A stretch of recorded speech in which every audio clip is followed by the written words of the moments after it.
Welcome to Getting to Good Enough, a podcast to help you let go of perfectionism so you can do more of what you love. I'm Shannon Wilkinson, a life coach in Portland, Oregon. I'm a recovering perfectionist who's getting better at good enough. And I'm Janine Adams, a certified professional organizer in St. Louis, Missouri, and I'm lucky enough to be naturally good at good enough. And today we're talking about the problem with labels.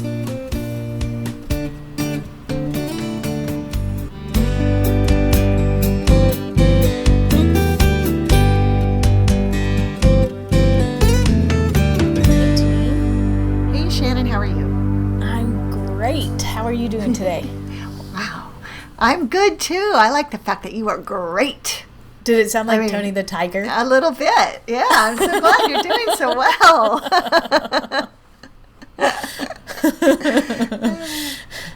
I'm great.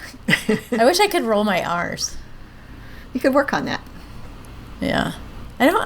Is that one of those things like, rolling your tongue that's genetic? I don't know, think it's just but a I learned doubt thing? it. I think you could learn it. I think if you wanted it enough, you could do it. That seemed like a challenge. You can get back to us on that. Yeah, I'll practice rolling my R's. When you're on vacation on the Alaskan cruise, just practice. I'll just sit in my room by myself, rolling R's.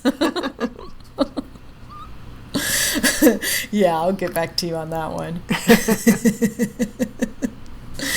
Well, how are you today, Janine? I'm terrific. I think you should roll the R's on that one too. I can't. I'm genetically unable.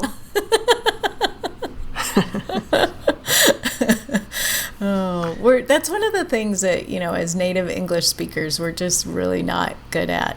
I mean, there are plenty of people who can do it, but since we don't do it day to day. Right. Let me tell you, it's making my Portuguese lessons hard. Oh, I forgot about your Portuguese lessons. Yeah. Yeah. Well, see, now you have a double reason to work on this for your Portuguese and for your Tony the Tiger impression. Right. Okay, we're 3 minutes into our podcast episode and have not addressed the topic. Which is labels, the problem with labels. Right, as an organizer, this is problematic, but to me, because I love labels so much, but I love the kind of labels that we put on bins and shelves and things. I think they're extremely helpful and important in organizing. But those not kind of labels are awesome. Are terrific. But when we're talking about labels that people put on themselves or others, they're less helpful, huh? Yes. Yeah. And I think part of the problem is that it becomes part of your identity, and if something is part of your identity, it's harder to let go of. Actually, let me just bring this around to what we were talking about. If I feel like it's in my identity that I can't roll R's, then I'm less likely to try to change that. Right. If I just feel like that's who I am and that's it. Everybody knows Shannon can't roll R's. That's right. She's a non-R roller. Non-R roller. Oh, jinx. But so, a lot of times when we're talking on the podcast, I will refer to people who have perfectionistic tendencies or lean towards perfectionism or struggle with perfectionism as opposed to talking about perfectionists. Mm-hmm. Because I don't want people to see themselves as that. I want them to see themselves as more and to see that there's a possibility to be different ways. And you can be different ways in different circumstances. I think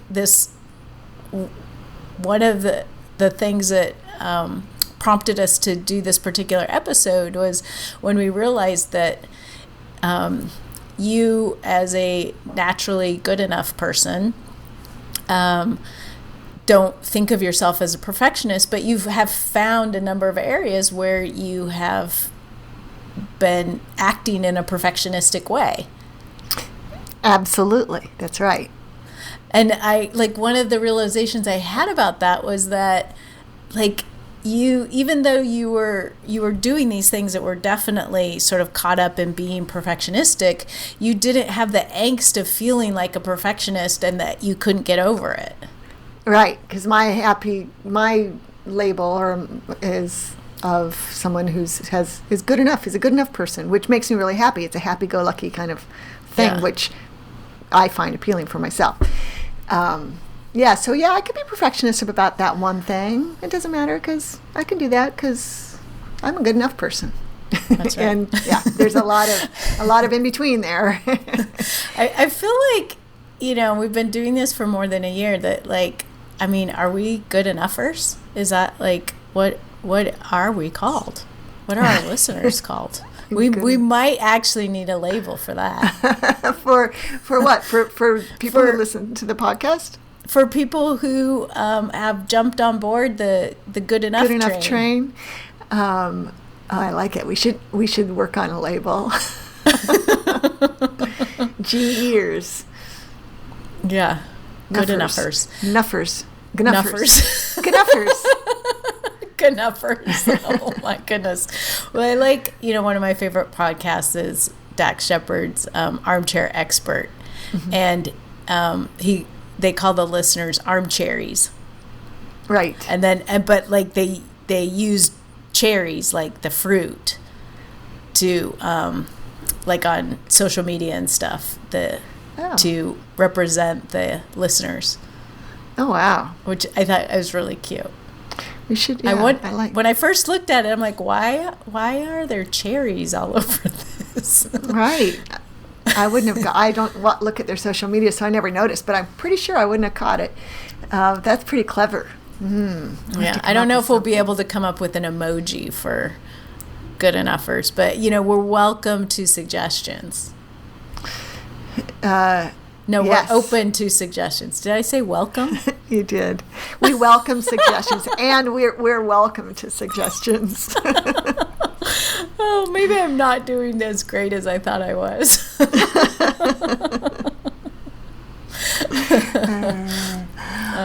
But yeah, I mean, it's a mouthful to say that people who are on this path are embracing good enough. Is sort of what we're talking about, right? Yes. Just as some people have perfectionistic tendencies, and it's too bad there isn't a label that like perfectionist for the opposite, imperfectionist perhaps. But yeah, the labels don't really help anything because it really narrows us, doesn't it? I mean, I know I do this with other things as well. Like, I am somebody who I don't embrace the enjoyment of exercise, as you know. Right. And so I'm not an athlete. I think that's safe to say. But that doesn't help me to be a dyed-in-the-wool non-athlete. Well, and, I spent the first 20 years of my adult life being a very adamant, strict couch potato. I didn't exercise. I did not. That's why I liked you so sweat. Much. I know, and then I went and changed on you. Sorry. I know, but we're still friends. Well, maybe that just means there's hope for me. Yeah, well, but I think the thing is, you may not be a person who is really driven to exercise, but you are a person who exercises. You walk your dog every day. Right. And you sort of go through different types of exercise. Right. You've done, I loved it when you were into your Wii Fit, and then there was a little gym close to you that you worked out at a number of times. There was, now you're doing yoga. That I paid a gym close to me that I paid for a number of years. And worked out at a number of times. And now I have yoga. And I will say, I'm going to confess that I had June was not a good month for me for yoga, and yesterday, I recommitted myself. I'm going to try for daily yoga in July, and so I've done yoga yesterday and today. Even though it's only the 1st of July, I started on the 30th. But for me, having that outer accountability is helpful, which is why I'm bringing it up. Yeah. But yeah, and I'll just, it's off topic, but I will say, I think it was my week of intense lack of exercise last week when I was in my genealogy research trip where I didn't have a dog to walk. That made me think, I got to get back into the yoga. Even I missed moving my body. Wow. So if you were really, stuck on the label of being a non-athlete or a non-exerciser, it would be much harder to do that, to recognize that or admit it. Yeah. Mm-hmm.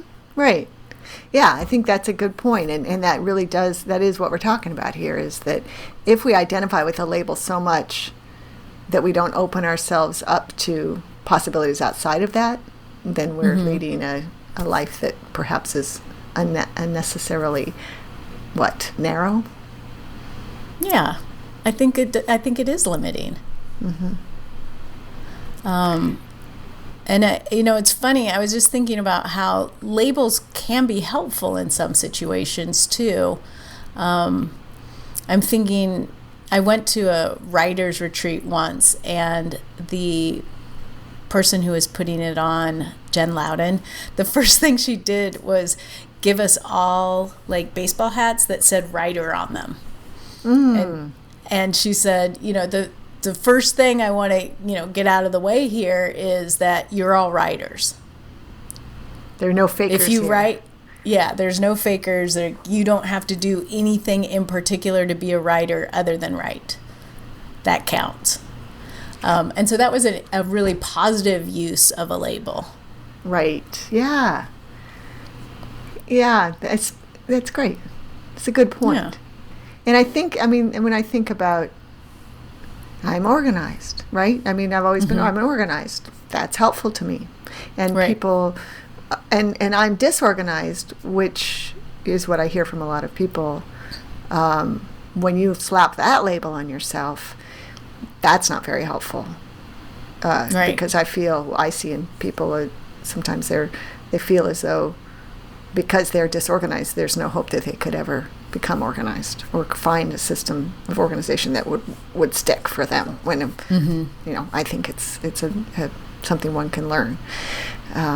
Yeah, that's interesting. And certainly that writer label, that's very interesting, because I know I'm a writer too, but I know so many people who say, "Oh, I can't write. I don't write." Right. And I'm not a writer. Probably means they don't enjoy writing, rather than they're not good at it necessarily, which there's a lot more effort. It's a lot easier for some people than others. Right. Well, and then I also think there are people who want to be writers, whether that means they want to write a book, or they want to write poetry, or they want to even journal or blog or whatever, but they don't feel like they're real writers. And I think that's another problem that we can have with labels, is feeling like, you whatever it is that you're doing doesn't count to call yourself that thing. It's funny, as I'm thinking about that, I really haven't, it wasn't until I was going to the Boston Marathon that I really thought of myself as a runner. And that was going to be my 4th marathon. Right. It was your 4th marathon, right? Yeah. Oh, right. But when you're thinking about it, got it. Yeah. Right. You're clearly a runner. You don't run because you have to do a fair amount of running. Yes. To do that. That's right. And you were running under some challenging physical circumstances, and yet you were completing marathons. Well, and I think that's the irony, is that now that, I haven't run since October really, and but I still consider myself a runner. Because you are. Yeah, because I'm gonna, as soon as I'm able to run, I'll run again. Right. But I just think that's so funny. I was logging 50 miles a week, but I didn't think of myself as a real runner. Right. Like, how much you have to run to be a real runner. Right, exactly. What was it about now? None. Right. What was it? What was it that was going to make you a real runner? Was it qualifying for the Boston Marathon that made you a real runner? I didn't have anything, like, I didn't think like, oh, I'll be a real runner when. It just never seemed to be, I don't know. I felt like I just wasn't into as much as real runners. Like, I don't know what it was, but I remember thinking that a lot. Like, well, yeah, I run, but I'm not really a runner. Yeah. I know how to swim, but I'm not a swimmer. Yeah. Well, I don't know why I said that. I think because somebody asked me if I was a swimmer once, and that was my answer. Well, I could swim. They taught me. I'm not a swimmer. Yeah, that's my answer to that question, too. Oh, right. You were a late in life swimmer. Yeah. Yeah, I forgot about that. How old were you when you embraced, or I should say, let me say it again. How old were you when you overcame your apprehension about swimming? Is that what it was? For my 40th birthday, so the month before my 40th birthday, I gave myself swimming lessons, private swimming lessons. And you were afraid to swim, right? Oh, not just afraid. I was like verging on panic attacks around water. Right. Yeah. That's amazing. Shannon, when I was amazed at the time, but looking back now, it's like, that is such a gift that you gave yourself, and it's so very brave, and it was life enhancing, right? Oh, absolutely it was. And I'm still not going to be a person that's going to go for a swim, but I'm also not a person that's going to stand at the edge of the water with my heart pounding and, tears about ready to brim over because, it's so terrifying to me. So, like being on the ship for this cruise that I'm going on, it never even occurred to me, like, water. I don't know, somehow that doesn't, until just now, it's like, oh, that's funny. I wonder if I would have wanted to do that 15 years ago. Right. Amazing. Well, I think that's inspirational, because so many people, I'm sure myself included, have fears of things that it's just way too scary to think about overcoming the fear to enhance your life by not having the fear anymore. Yeah, well, and lucky for me that I had all my coaching tools available to me, and I knew how to handle that. And the other thing that made a big difference for me was it became more important for me to know how to swim than to hold on my fear of swimming or my fear of water. You got in touch with what was important to you. Yep. Which, we never have really talked about that much on this. I know. It's an interesting concept. We should explore that sometime. Yeah. But, that is another, the swimming, non-swimming thing is another label that can be helpful or not helpful. Right. And I think that's sort of what ultimately we're getting at here is that, the problem with labels is I think we're more conditioned to use them for things that we find difficult or that we don't like about ourselves, which makes them harmful in a way, instead of using them for things to support what we want or to bring more value to what we want or to recognize something that we like about ourselves. Yes. Negative labels are the problem here. Yep. And the label isn't necessarily negative on the face of it. It's just, it's the intent behind it, probably. Right. Potentially. That's very interesting. It's weird that I brought up swimming just as a quip, forgetting completely your history with swimming. And didn't you also get over your aversion to tomatoes? I did. And mushrooms. And mushrooms. That's big, too. I forgot that Oh my God, I completely forgot that that's how I got over my aversion to tomatoes. That's so funny. By taking tomato eating lessons? What do you mean? How did you get over it? No, I did it purposefully in my very first NLP coach training. Oh, right. I totally forgot that I had done that. And now you enjoy a fresh tomato? Oh, like a good garden tomato. Like I'll still like, you know, if I go somewhere and have a burger and it has like some anemic, you know, slab of tomato on there, I'll take it off. But I'll eat fresh tomatoes, a little salt and pepper. Yeah, I like that. Yeah. So you went from tomato hater. You had the label of tomato hater. Yes. Now you have the label of good tomato lover. Yes, tomato lover. Oh, but only tomato good lover.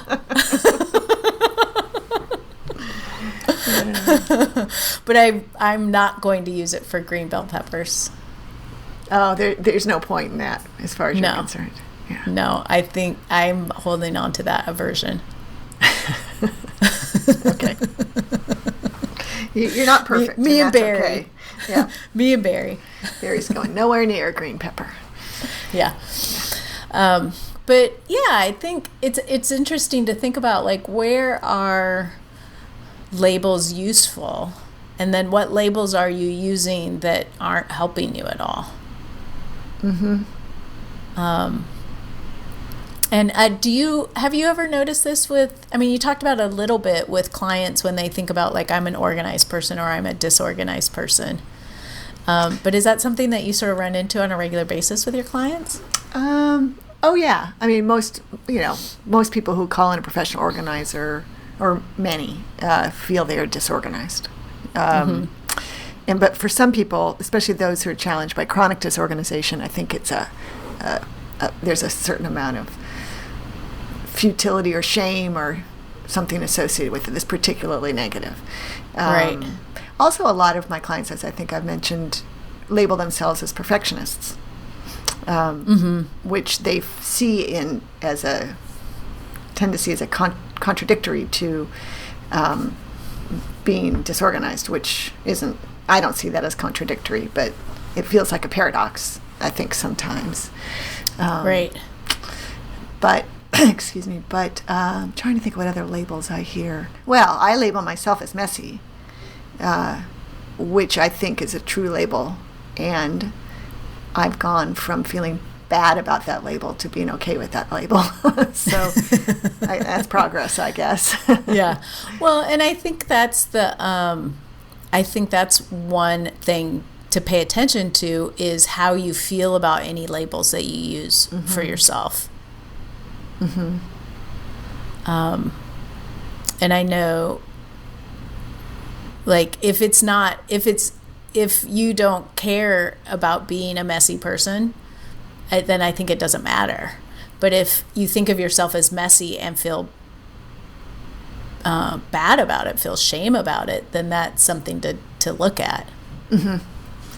Agreed. Yeah, and when I first started out in my business, I felt more, I don't think shame is the right word, but it felt like off-kilter to be messy as an organizer. But in fact, it's not. It's fine. And it's not, messy is in the eye of the beholder. I'm messy for an organizer, I think. Yeah, you're not actually really all that messy. Right, but I'm not super neat as a pin. And when I go to like a local chapter meeting of our organizers group, we sit at tables, and my space is just a big old mess. Like there's just stuff. I always have a lot of stuff to bring with me because I used to be on the board and stuff, and yeah, it was always a big old mess. But I embrace it.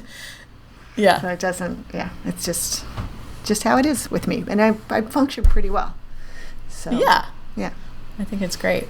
I was thinking about like with my clients, a lot of times, they'll come to me and they'll feel like, they're a procrastinator, or they're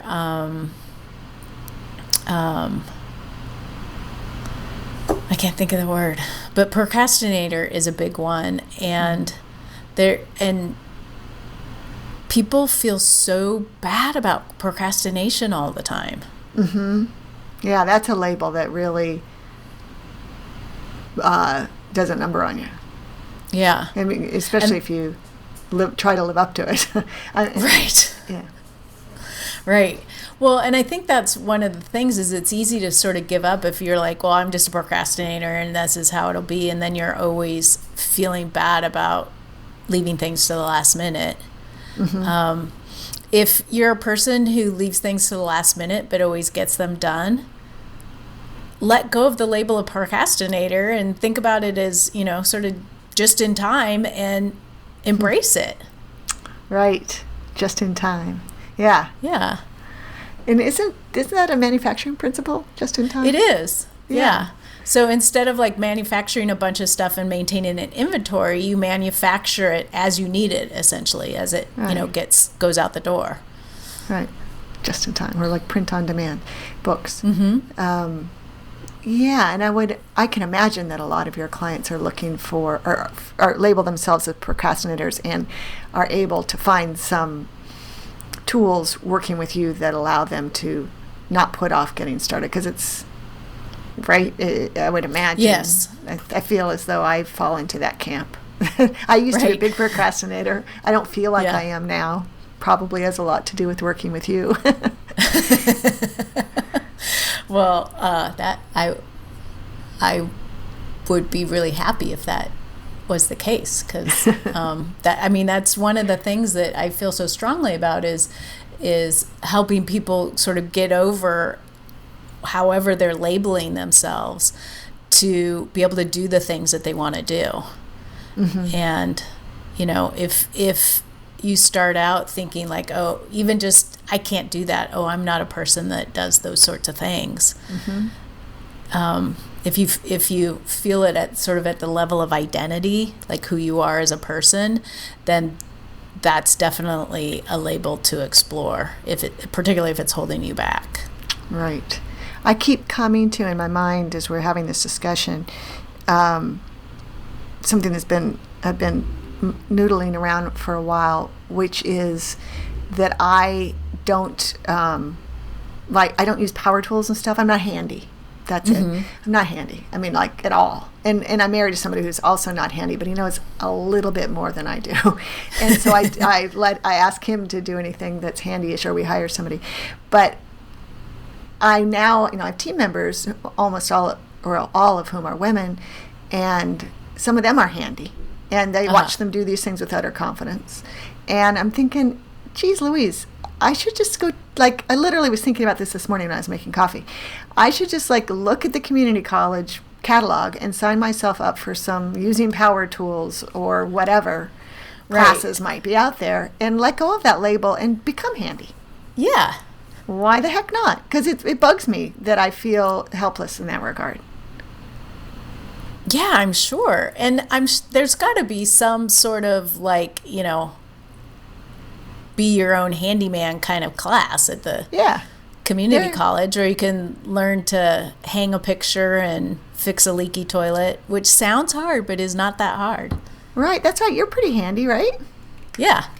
Well, and it's funny, I run into trouble on the opposite end of things, of thinking that I have to do it, and that rather than hire someone to do it. Yeah. I should just hire you to do it. Then it would be perfect. If only you live nearby. I know. Well, I have, I went to a friend's house once, and she had this whole long, like a honey-do list for me. She's like, this cabinet door doesn't close, and this thing, it's like, so like I stayed with her for a few days and just like fixed all these little things so she wouldn't have to hire a handyman for. You're the perfect house guest. Yeah. Well, and one time I went to a restaurant and the toilet was running it was just gushing water through, and I fixed it. Oh my God. I have to say it was a nice restaurant too. Oh my God. If it was a nice restaurant, I would have run out of the bathroom to tell somebody about it. Well, no, it wasn't like flooding, but you know when the flapper doesn't close and so the water just runs into the bowl and out? Yes. It's not flooding over it. But got it. And I was like, they have other stuff to do. No one's going to want to like come in here and fix this, and it'll take me 2 minutes. So I fixed it, and then I told them, and I said, hey, your toilet was running. I fixed it, but you might want to have someone look at it later. And they just looked at me like I was crazy. Did they give you a free dessert? No, I think they were just too sort of stunned by the whole thing to even think about it. Okay, so I want to let go of I want to embrace a label of being handy by actually becoming handy as a result of this episode. Well, and also you could get a good education on YouTube. I mean, like pretty much anything you want to do, someone's done a video on it. Good point. I actually didn't think of that. Huh. Yeah. I know, we're so old school. You're going to go take a class at the community college. The other day, Elliot asked, we were helping him brainstorm jobs that he could get for the summer. And I suggested that he apply at some temp agencies. And he's like, well, how do I find them? And I was like, well, the last time I did it, I looked in the yellow pages. Right. How do you think you might do Google it? Right. That's funny. How do I find them? Yeah. Yeah, that's a great idea. Then I as long as I am practicing on things that don't matter. Right. Yeah. Like. Well, yeah. I mean, you can think about like, is there something that's bugging you around your house? Yeah. Or something that you haven't done that you would like to be able to do instead of hire a handyman, and then look it up on YouTube and see how to do it. Yeah, but I don't think I want my first attempt to be on the actual house. Well, you want to practice on a client's house? No, I was thinking practice on a practice piece of wood or whatever it is that I'm doing. Yeah. Yeah. I was just thinking more practice something. On clients. Good idea. I don't know, like, you're sounding like you're wanting to get into carpentry or something, but yeah, I'm thinking of like tightening a doorknob or right. Yeah, actually, if fixing a squeaky hinge. Right. If we're looking at that level of thing, that I got projects all over the house. Yeah, that's a great idea.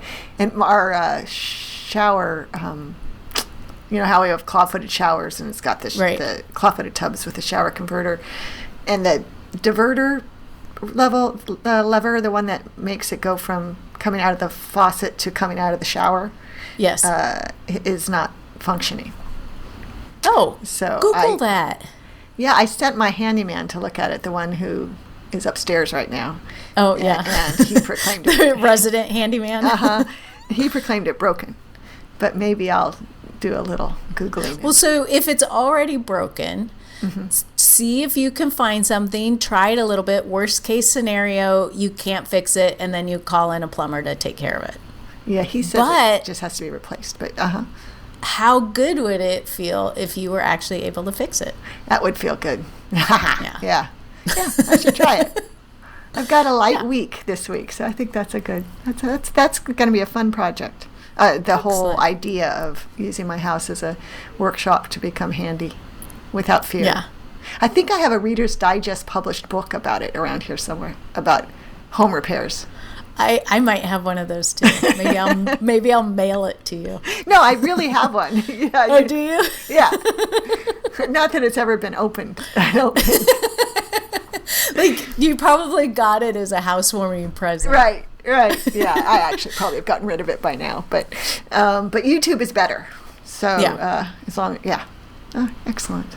All right, have we veered off topic? I apologize. We got into no, because we're talking about like ways to transform your unhelpful label of being unhandy to a helpful label of being handy. Yeah. And it's a perfect way to do it. You just start. Right. pick low consequence things.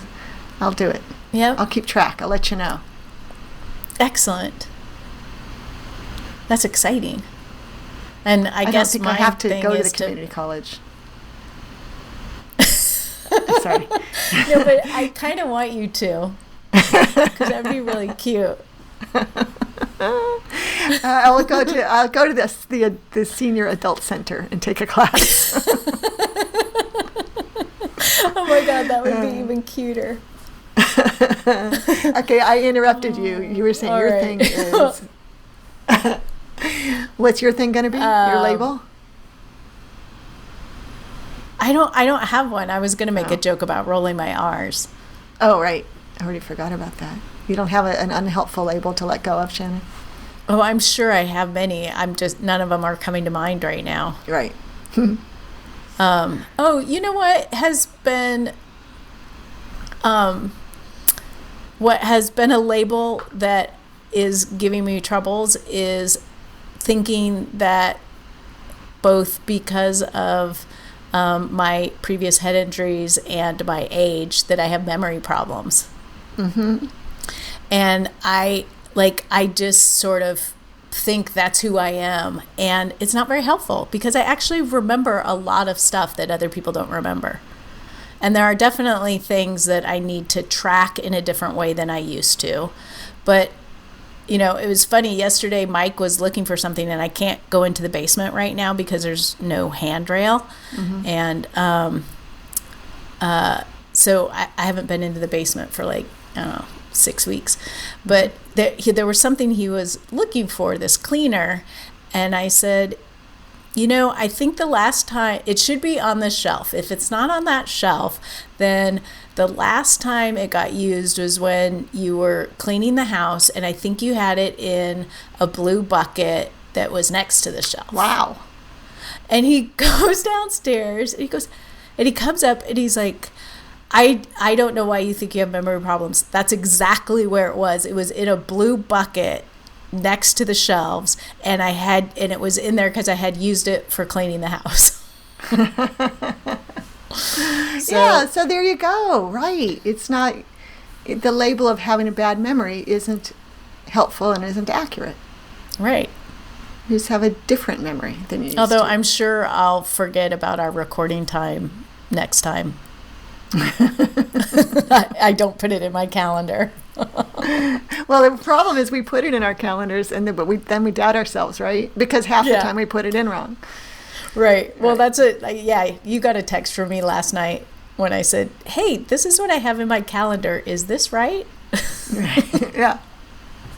And when I got the text, I checked my calendar and I was certain that it was wrong. And it wasn't. So we're in the same boat. But I feel if we were living in the same time zone, we wouldn't perhaps have these problems. Yeah, it would be easier. Yeah. Certainly. Yeah. All right. Sure. Well, so I'm going to let go of the label of having memory problems. Excellent. That's great. I just have to say that I feel I have that label as well, and I think it might be merited. But this morning or last night, I had to plug in my mouse. My MacBook's external mouse, wireless mouse, is rechargeable, right? And you have to plug it in, and it plugs in the bottom, so you can't use it while it's plugged in. Okay. Oh, so right. I wanted to plug it in while I was not using it overnight. And I wanted to take my laptop upstairs. Usually I plug it in my laptop. So I plugged it in on the wall where I wouldn't have seen it. And so I wrote myself a big note and put it on my desk. It's right here. It says, "Mouse is charging behind big chair." Because I was pretty sure that I'd come down and not find my mouse and freak out. Oh my God.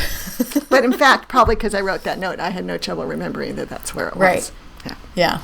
Well, and that's sort of the funny thing about writing things down. It makes it so much easier. Yeah. I didn't have, yeah. Otherwise, I would have probably, my mind might have gone crazy overnight, not completely rested because I was so worried about remembering where my mouse was. Yeah. Because I could have spent half a morning looking for it behind that big chair. I would not have seen it. I would not have looked over there. And in fact, I just yesterday found my hub, my MacBook's hub, that's been missing for 3 weeks. And it's my goodness, bugging me. And yesterday I thought, I'm going to find it. And what I remembered on my trip, that I had put it in its little case, which is why I couldn't find it. Or I don't know. Anyway, I opened my bag, which I thought I'd looked at 4 times, and dumped it upside down and everything. And there it was. Oh. Because it was inside a little tiny zipper. Yeah, but it was like, I made the intention. I remembered it was in the case. Boom. It jumped out at me. There it was. Yeah. But I think letting go of the label of having a bad memory is a good one. Yeah. I might try that too. I was going to say, you can join me in that endeavor. Because I used to have the label of having a really good memory. And I enjoyed that label. Yeah. So we want to hear from you, our listeners. What labels are you using that you want to let go of, and what labels would you like to embrace? You can share with us on social media. We're on Facebook and Instagram at Getting to Good Enough, and on Twitter at GTG Enough. You can also leave a comment on the show notes at gettingtogoodenough.com, or you can leave us a message at 413-424-GTGE. That's 4843. But for now, this is Shannon Wilkinson in Portland, Oregon. And Janine Adams in St. Louis, Missouri. And we hope that good enough is getting easier for you.